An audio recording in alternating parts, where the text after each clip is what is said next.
Казалось бы, обычное видео запечатлело момент, который потряс весь мир. То, что эта девушка сделала с жеребцом, лишило всех дара речи. С тех пор эта удивительная сцена стала популярной, и вы должны увидеть ее, чтобы поверить в это. Эмили Карвер и ее отец Том прибыли ранним утром в самое сердце сельской Монтаны. В маленьком городке Вестридж царило оживление в связи с ежегодной ярмаркой лошадей. Вестриджская конная ярмарка, которая традиционно отмечала конец лета и привлекала зрителей и участников со всех окрестных округов. Эмили, 16-летняя девушка с каштановыми волосами и спокойной уверенностью, несвойственной ее возрасту, была в центре внимания в этом году, а благодаря своей глубокой привязанности к лошадям стала почти легендарной в местных кругах. Отец и дочь прибыли в сопровождении своей скромной семейной лошадки по кличке Герцогиня, запряженной в старый пикап «Форд». Когда они сидели в импровизированном загоне, взгляд Эмили привлек новый участник ярмарки — великолепный угольно-черный жеребец по кличке Чиф, известный своим неуправляемым нравом. Его владелец, Хэнк Майерс, изо всех сил старался удержать Чифа под контролем, когда они приблизились к арене. В порыве раздражения Хэнк громко заявил всем, кто был в пределах слышимости, что продаст Чифа любому, кто достаточно храбр, чтобы справиться с ним. Его слова, наполовину шутка, наполовину отчаяние, разнеслись по воздуху и достигли ушей Эмили. Не колеблясь ни секунды, она подошла к Хэнку со спокойным, но решительным выражением лица. «Мистер Майерс, я бы хотела попробовать», — сказала она ровным голосом, несмотря на ропот, который начал пробегать по толпе. Скептицизм стороннего наблюдателя был очевиден. В конце концов, шеф отбивался от более опытных наездников, чем Эмили. Хэнк усмехнулся этому предположению, пренебрежительно оглядев Эмили. Хрупкая фигура Эмили. «Это не игра, юная леди. Шеф не для школьниц». Неожиданно вмешался отец Эмили, который гордился способностями своей дочери, превозмогая свою обычную осторожность. «Дай ей попробовать, Хэнк. Если она может справиться с герцогиней, то справится и с твоим жеребцом», бросил вызов Том, ободряюще обнимая Эмили. Хэнк неохотно согласился, и когда Эмили приблизилась. «Шеф», толпа затаила дыхание. Вместо того, чтобы немедленно вскочить в седло, Эмили долгое время просто стояла рядом с шефом, протянув руку и позволяя ему понюхать ее запах. Ее необычное спокойствие и терпеливость по отношению к лошади вызвали ропот любопытства. Неожиданный случай произошел, когда Эмили, вопреки всем ожиданиям, ловко запрыгнула шефу на спину без седла. Толпа ахнула, когда Чиф встал на дыбы, молотя воздух своими мощными ногами.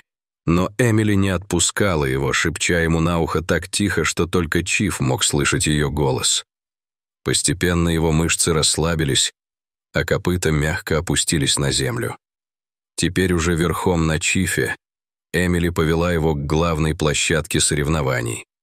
Первоначальный скептицизм толпы сменился благоговейным трепетом, когда Чиф откликнулся на тонкие команды Эмили, выполняя сложные маневры по выездке, которые Хэнку никогда не удавались с ним. Все были шокированы, когда местный блогер, который вел прямую трансляцию ярмарки, запечатлел каждый момент выступления Эмили. Когда Эмили и шеф танцевали вместе в неожиданной гармонии, видео разошлось по всем социальным сетям, набирая тысячи просмотров с каждой минутой. Когда Эмили спешилась, толпа разразилась аплодисментами не только за ее храбрость, но и за прекрасное взаимодействие, которое она продемонстрировала с такой сложной лошадью. Хэнк подошел к ней. На его лице недоверие смешивалось с вновь обретенным уважением. «Девочка, у тебя подарок», — неохотно признал он, протягивая ей руку. Поворот был раскрыт, когда телефон Эмили зазвонил с уведомлением о прямой трансляции. Видео под названием «Молодая девушка укрощает дикого жеребца» уже стало популярным, со всего мира посыпались комментарии, восхваляющие ее мастерство и храбрость. К тому времени, когда Эмили и ее отец вернулись домой, видео с ее укрощением вождя собрало ошеломляющее количество просмотров. Первоначально комментарии были в основном положительными, В них ее превозносили как вундеркинда в дрессировке лошадей. История неожиданного успеха Эмили, казалось, стала сенсацией в одночасье, но общественное мнение непостоянно и вскоре изменилось. Рано утром следующего дня критический комментарий от известного специалиста по лошадиной этике вызвал бурю похвал. Хотя талант девушки неоспорим, нельзя не усомниться в методах, использованных в столь кратком сеансе приручения. Это не магия. Это либо подстава, либо потенциально опасная тренировка, превращенная в спектакль. Этот комментарий посеял сомнения и вызвал бурную дискуссию в социальных сетях. По мере того, как видео продолжало распространяться, крупные новостные агентства подхватили эту историю не только из-за зрелищности, но и для обсуждения этики вирусных видеороликов о дрессировке животных. Они пригласили экспертов, чтобы обсудить потенциальный стресс и долгосрочные последствия для лошадей, подвергшихся внезапной славе и интенсивным тренировкам. Эмили с замиранием сердца наблюдала, как ее триумф превратился в скандал. Тем временем школьная жизнь Эмили осложнилась.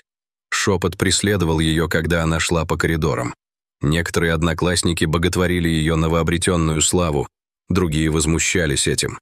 Группа студентов даже организовала петицию с требованием, чтобы она продемонстрировала свои методы обучения вживую, чтобы развеять все сомнения в их законности.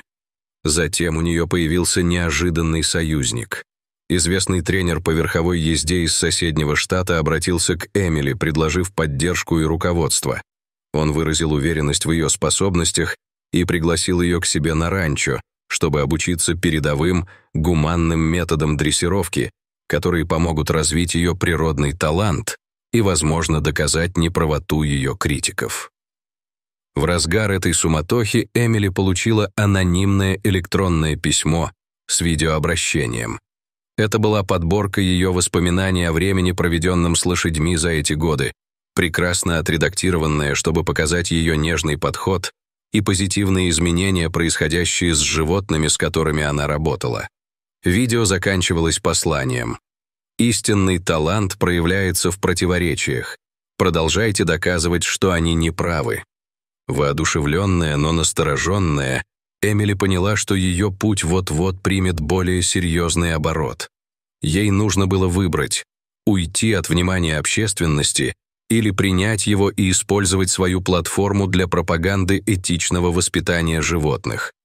При поддержке своей семьи она объявила о проведении демонстрации в прямом эфире, чтобы прояснить противоречия. Мероприятие планировалось транслировать по всему миру, что еще больше подогрело интерес к ее истории.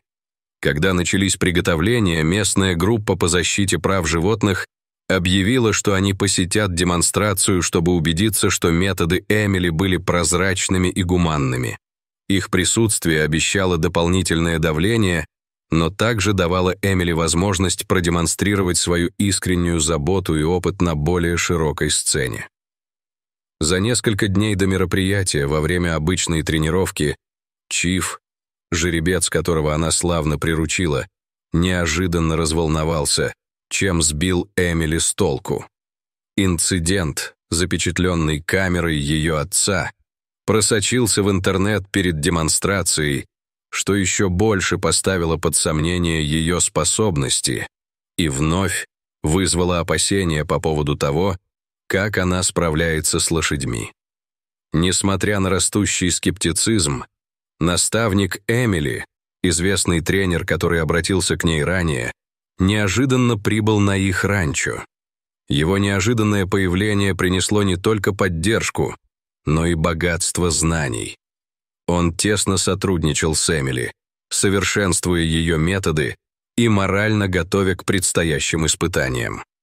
Его руководство изменило ход повествования, представив Эмили как преданного исследователя поведения лошадей, а не просто чудо-юдо с одним хитом. В день демонстрации, когда Эмили вышла на арену, местная новостная станция, изначально настроенная критически по отношению к ней, прислала команду для освещения мероприятия, предоставив платформу, которая могла либо оправдать ее, либо очернить еще больше, в зависимости от результата. Начав, Эмили шаг за шагом продемонстрировала свой подход, объясняя свои действия и ответы шефа. Ее подробные объяснения и спокойное поведение постепенно распространились по толпе. Однако во время демонстрации она внезапно заколебалась, по-видимому, отказываясь сотрудничать. Напряжение в зале резко возросло. Зрители перешептывались, а критики были готовы наброситься на нее. Быстро восстановив самообладание, Эмили скорректировала свою технику, используя другой набор приемов, которые она не планировала демонстрировать. Спонтанная адаптация не только сработала, но и произвела впечатление на аудиторию, продемонстрировав ее гибкость и глубокое понимание психологии лошадей. По окончании демонстрации лидер группы по защите прав животных встала, взяла микрофон и публично извинилась перед Эмили. Она поблагодарила молодого тренера за уважение и заботу о лошадях, признав, что ее тщательная и продуманная презентация опровергла их первоначальные сомнения. После успешной демонстрации ее репутация пошла на поправку, и Эмили вновь обрела целеустремленность. Однако она понимала, что для того, чтобы по-настоящему заявить о себе, ей нужно было не просто восстановить свое имя. Она решила организовать серию семинаров по этической дрессировке лошадей, пригласив как скептиков, так и сторонников узнать о ее методах из первых рук. Неожиданный поворот произошел, когда уважаемый ученый-лошадник, доктор Лайла Дженсен, выразила заинтересованность в участии в семинарах. Доктор Дженсен ранее критически относилась к вирусным методам обучения, и ее поддержка могла бы придать значительный вес методам Эмили. Методы. Однако доктор Дженсен выдвинула условия. Она хотела провести независимое исследование долгосрочных последствий обучения Эмили, чтобы научно обосновать свой подход. Эмили согласилась, увидев в этом возможность применить свои методы в научных исследованиях. Семинары начались с энтузиазма самых разных участников, начиная от любителей лошадей и заканчивая профессиональными тренерами. Эмили умело обращалась с разными лошадьми, демонстрируя свои нежные, но эффективные приемы, основанные на понимании уникального психологического профиля каждой лошади. По ходу занятий известная своим упрямством лошадь, которая сопротивлялась предыдущим тренерам, положительно отреагировала на подход Эмили во время одного из занятий.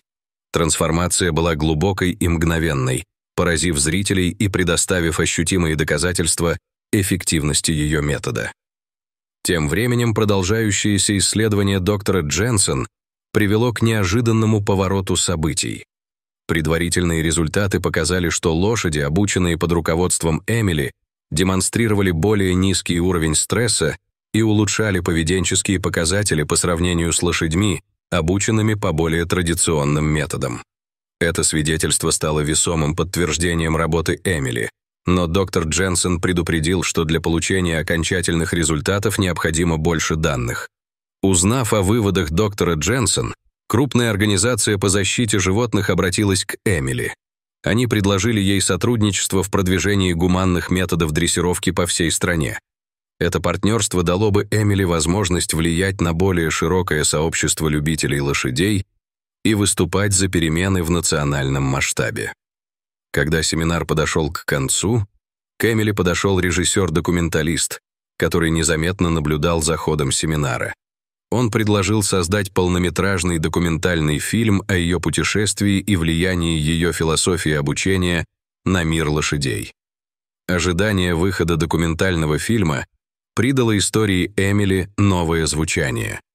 Премьера фильма под названием «Шепчущие копыта» состоялась на престижном кинофестивале и привлекла внимание как представителей конного спорта, так и более широких кругов индустрии развлечений.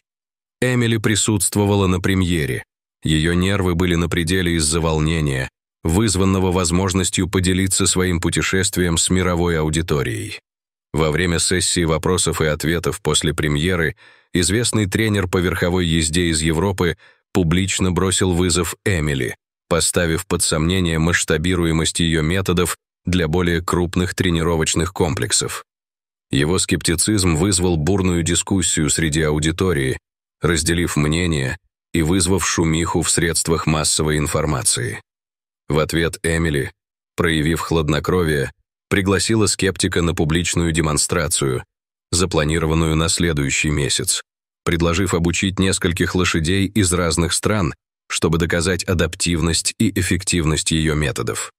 Этот открытый вызов не только подтвердил ее уверенность, но и усилил интерес к ее методикам.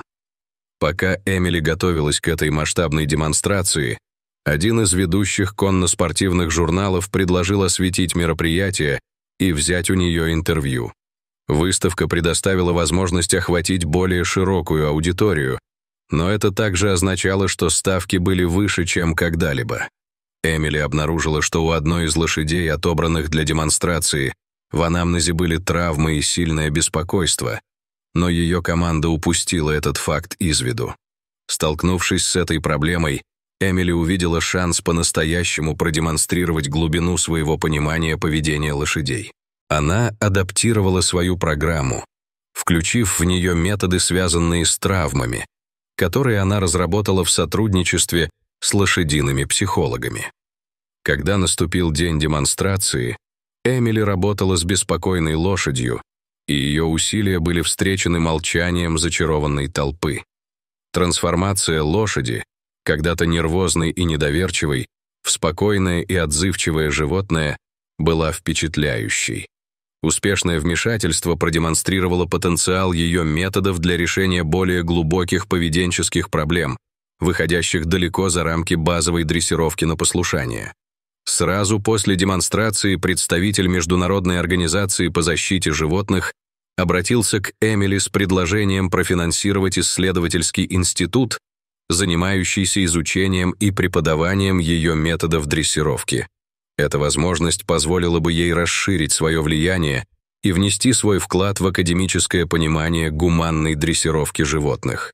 На фоне своей растущей известности Эмили изо всех сил старалась уравновесить свою общественную роль со своим личным стремлением к более простой жизни. После долгих размышлений она решила принять финансирование, но основала институт в своем родном городе, чтобы оставаться верной своим корням и продвигать свою миссию. По мере того, как влияние Эмили в мире коневодства росло, фундамент научно-исследовательского института стал краеугольным камнем этического воспитания животных. Открытие учреждения было запланировано на торжественную церемонию, на которой должны были собраться самые влиятельные умы в области ветеринарии и психологии животных. Однако по мере того, как шли приготовления, начали возникать непредвиденные проблемы, гарантирующие, что путешествие Эмили будет таким же динамичным, как и прежде. Всего за несколько недель до открытия института крупный благотворитель неожиданно отозвал свое финансирование, сославшись на экономический спад. Этот финансовый кризис грозил отложить открытие на неопределенный срок. Однако Эмили это не смутило. Она запустила краудфандинговую кампанию, поделившись своим видением с общественностью, и была ошеломлена всеобщей поддержкой. Средства были быстро пополнены, что позволило не только покрыть дефицит, но и предоставить дополнительные ресурсы. Пока институт готовился к новому открытию, Эмили и ее команда завершили прорывное исследование, продемонстрировавшее значительные улучшения в методах реабилитации лошадей, подвергшихся жестокому обращению.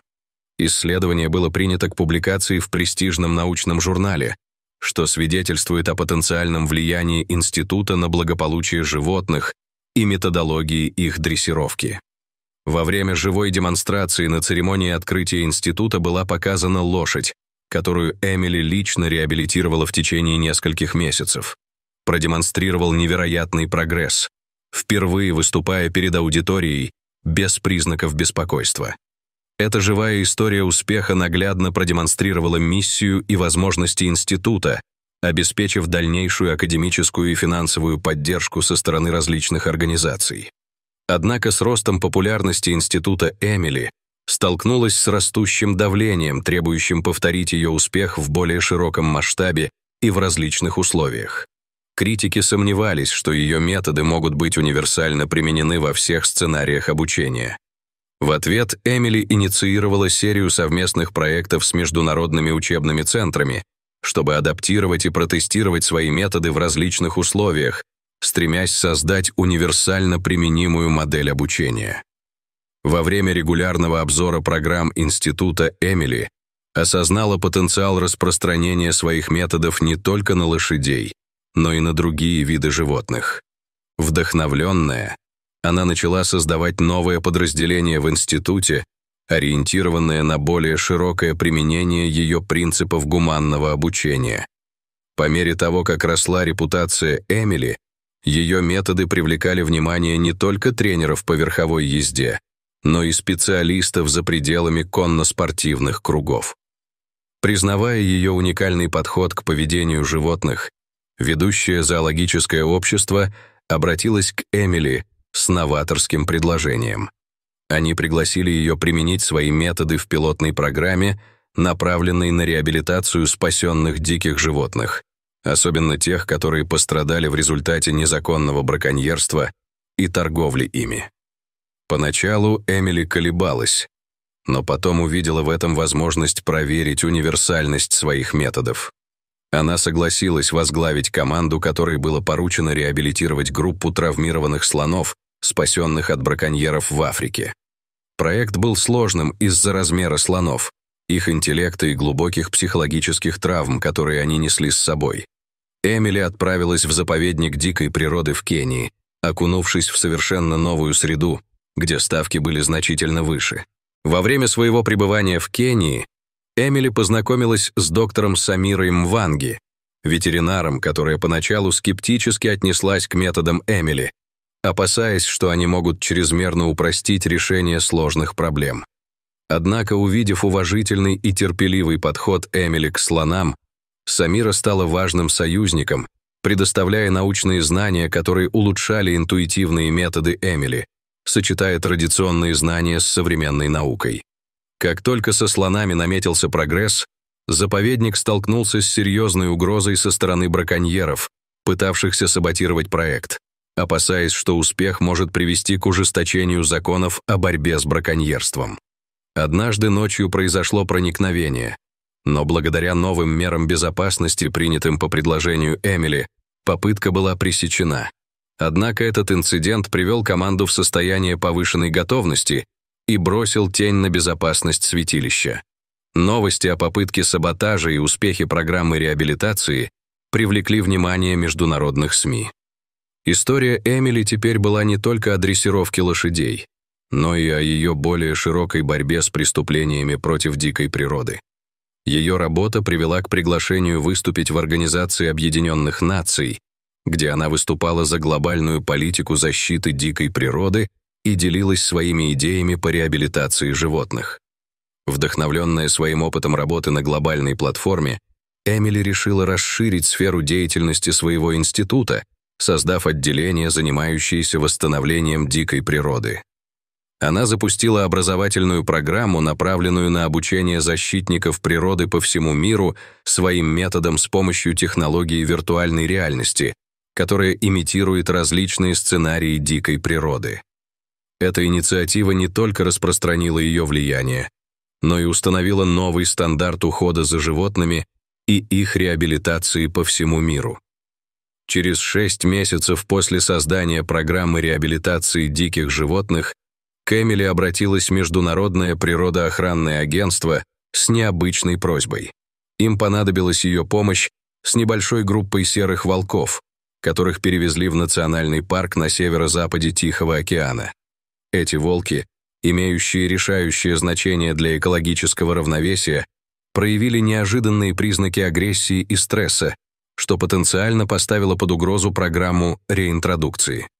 Несмотря на ее огромный опыт общения с домашними и полудикими животными, волки стали для Эмили новым испытанием.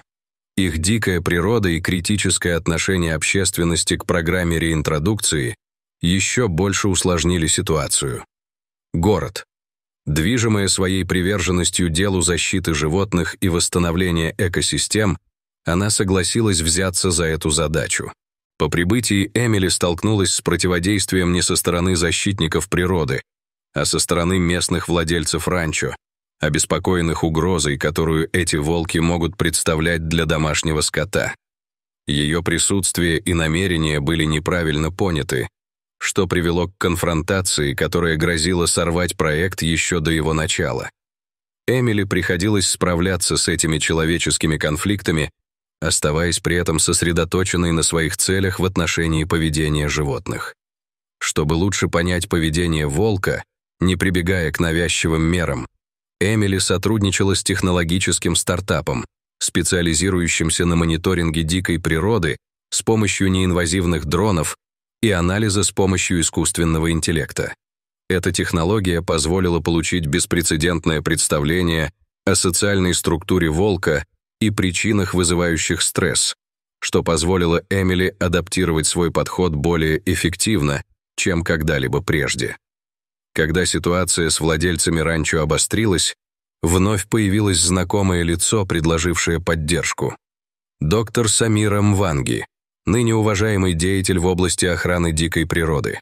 Самира использовала свое влияние и опыт, чтобы стать посредником между Эмили и владельцами ранчо, организуя общественные собрания, чтобы рассказать им об экологических преимуществах волков. Ее участие помогло изменить общественное мнение, превратив бывших противников в осторожных сторонников. Настоящий поворотный момент наступил, когда ранее агрессивный и изолированный молодой волк начал проявлять признаки интеграции в стаю после пересмотра подхода Эмили, основанного на ее наблюдениях с помощью беспилотника. Этот успех был зафиксирован в прямом эфире и широко распространен, демонстрируя положительное влияние программы реинтродукции не только на волков, но и на экосистему в целом. Это публичное признание значительно повысило поддержку методов Эмили в рамках всего проекта. Спасибо, что присоединились к нам в этом невероятном путешествии. Нам не терпится услышать вашу реакцию на это удивительное видео. Подождите, пока вы не увидите, что девушка сделала с жеребцом. Не забудьте поставить лайк и подписаться на канал, чтобы получать больше интересного контента.